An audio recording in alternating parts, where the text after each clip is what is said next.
பணத்தை சேர்க்கும் இந்த அரசியலை தேடி சனத்தை காக்கும் ஒரு தலைவன் வரானே. காசை வாங்கி ஒன்ன வித்துடாம வாணி ஆசைப்பட்ட தமிழ்நாட்டை தரானே. தமிழ் பொங்கா மாட்டேன் இடி தூங்காதேடா, இந்த வெங்கை பின் வாங்காதேடா. எத்தனை மன்னனை ஒத்திக்க வச்சவன்டா நான் தன்னந்தனியாளு, நீயால நம்ம பாரு. மக்களுடைய தேவைகள் என்னன்னு சரியா புரிஞ்சுக்கிட்டு அதுக்கு ஏத்த மாதிரி தான் நாம செயல்படுவோம். 6 சிலிண்டர்கள் தாய்மார்களுக்கு கட்டணம் இல்லாம அன்னபூர்ணி சூப்பர் 6 திட்டம் சொன்ன மாதிரியே நிறைவேற்றுவோம். கல்யாணம் ஆகி போற நம்ம தங்கைகளுக்கு 1 பவுன் தங்கமும் பட்டு சேலையும் சொன்ன மாதிரியே கொடுப்போம்.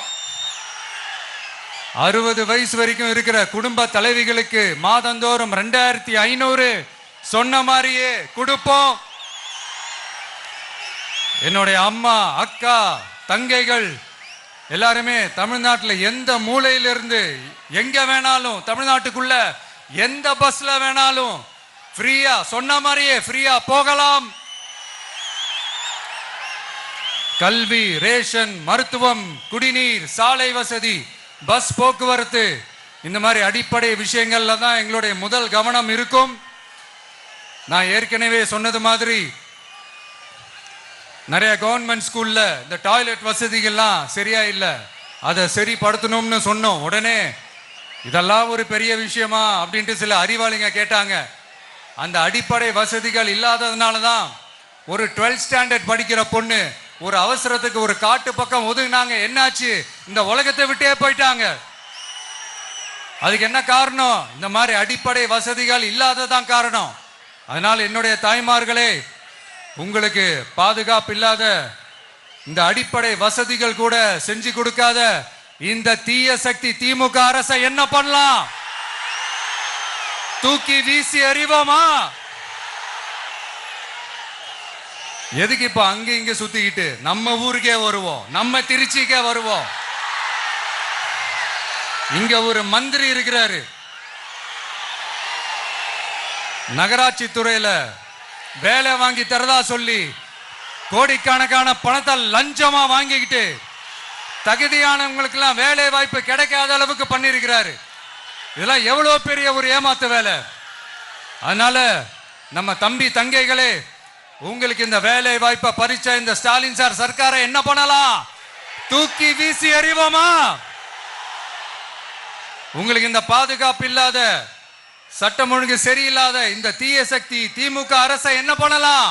தூக்கி வீசி எறிவோமா?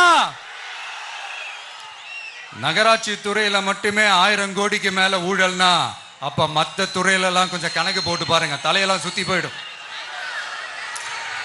நான் கொஞ்ச நாளைக்கு முன்னாடி சொல்லியிருந்தேன், இந்த ஸ்டாலின் சார் டாக்ஸ் அப்படின்ட்டு, இந்த ஜிஎஸ்டி மாதிரி எஸ்எஸ்டி, அதை பத்தி அவங்க வாயை திறக்கலைங்க.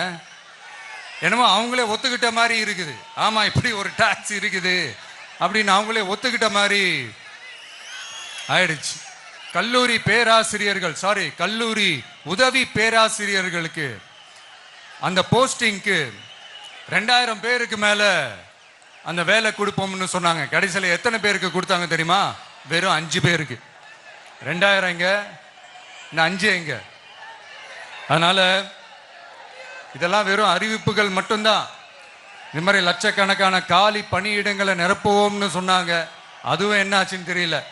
இதெல்லாம் வெறும் அறிவிப்புகள் மட்டும்தான். இதனால ஒரு யூஸுமே கிடையாது. யூஸ்லெஸ் கவர்மெண்ட் இது. அது மாதிரி 100% ஒரு நியாயமான ஒரு ஆட்சியை நாம கொடுப்போம்ங்க. 100% நீங்க இந்த விஜய நம்பலாமுங்க. நீங்க நம்புறீங்கன்னு எனக்கு தெரியும். அதனாலதான் என்னுடைய சொந்த பந்தங்களாகிய உங்ககிட்ட எனக்கு அந்த உரிமை இருக்கு.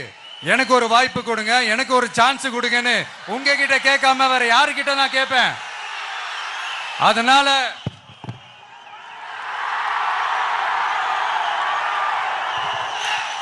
எனக்கு ஒரே ஒரு வாய்ப்பு கொடுங்க.